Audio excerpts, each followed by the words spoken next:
your ideal life.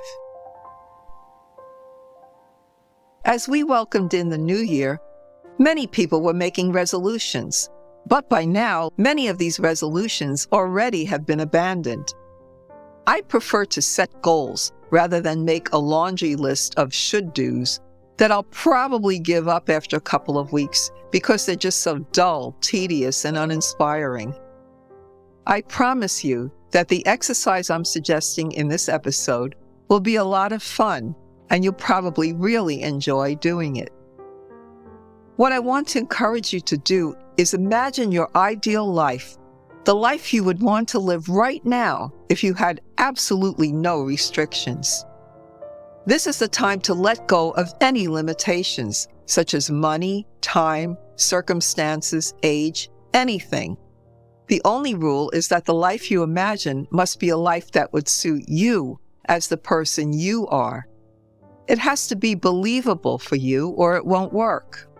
In other words, it would be of no use to picture yourself as a famous basketball star if you're a physically unfit couch potato who prefers to sit and watch a game instead of practicing hoop shots for hours every day. Nor would it be realistic to imagine that you're another person entirely, like your favorite celebrity or public figure. These would be so far beyond the realm of possibility that you would not be able to really enter into the whole exercise. You can imagine your fondest dreams, but they need to be your dreams. They need to be something in which you can really believe. Are we alone, the manifestors of our destiny, of our goals?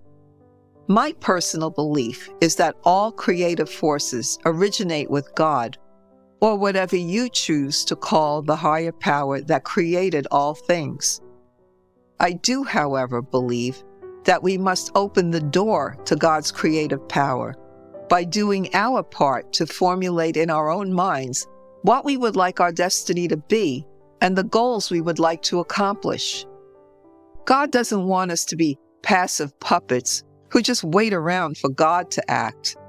Give your imagination free rein and ask yourself, if I could have any situation I wanted, what sort of life do I feel would make me happy at this time? I specify at this time because our idea of what constitutes an ideal life changes and evolves as we do. Don't worry about whether or not you might change your mind one day. This exercise is for now. Free yourself from the fear that it needs to be written in stone. Here are some suggested questions to guide you on this imaginative journey. Jot down your answers in your journal or a notebook for further development later on. Take as much time as you need to formulate your answers. This should be an enjoyable, relaxing, and uplifting pastime. No pressure. Don't get bogged down or discouraged by thinking about what your life is right now. Just let yourself dream. In your ideal life, where would you be living? Town, state, country? Near the ocean, in the mountains, in a big city? Warm climate, four-season climate, colder climate with lots of snow, where you could enjoy winter sports? Who would you be living with, if anyone? Would you have a spouse, partner, any children, any pets? What things would be in your environment that would make you happy? Furnishings, vehicles, other possessions. How would you look? What would you be wearing? How much money would make you feel secure and comfortable? What would be your ideal job or career? If you're retired or don't prefer a career, what's the ideal way you would spend your time most days? What talent or skill would you excel at and spend a lot of your time using? Would you travel? And if so, where would you go? What would you love to accomplish? What would you like to leave behind as your legacy to the world? For what would you most like to be remembered? One effective way to come up with answers is to imagine how you would feel if you found out that you had only another year to live. At first, this might seem morbid, but if you give it a try, suddenly all those unachieved goals, latent talents, and unresolved issues would become front and center in your life. Use this as a jumping-off point to discover what really matters to you. Now that you have your answers written down, tweak them so that they become realistic enough to be an actual goal. For instance, if you answered that $1 billion would make you feel secure and comfortable, honestly ask yourself if you really would need or be able to handle that large an amount.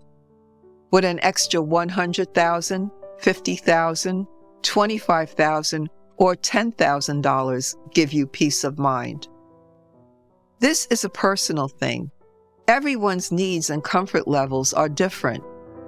It's true that some people will never feel secure, no matter how much money they have, and this usually stems from much more deep-seated fears and insecurities, which need to be further explored.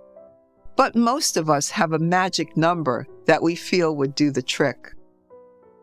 If you once dreamed of becoming a Broadway star or a famous singer, but now know that this is highly unlikely for you, could you still be happy if you performed in community theater or sang with a band at local venues? Sometimes all we really want is a chance to share our talents and shine a little bit, even if we never become superstars. After all, we know that in many instances, fame and fortune do not always equal happiness. After you have gone through your list of answers and come up with versions of them that seem believable to you, the next step is to formulate them into actual goals. I heard a great quote recently: "A goal is a dream with a deadline." Dreaming alone will never help us achieve anything. We need to unite dreaming with planning and action. Some of these goals will be short-term. Others might take months, and still others years. It doesn't matter. All that matters right now is that you create a plan that will bring you step by step closer to your dreams. From time to time in upcoming episodes, we'll explore more techniques to bring planning and action to your dreams to help them to manifest. For now, I wish all of you the best as you create your ideal life. May all your dreams come true.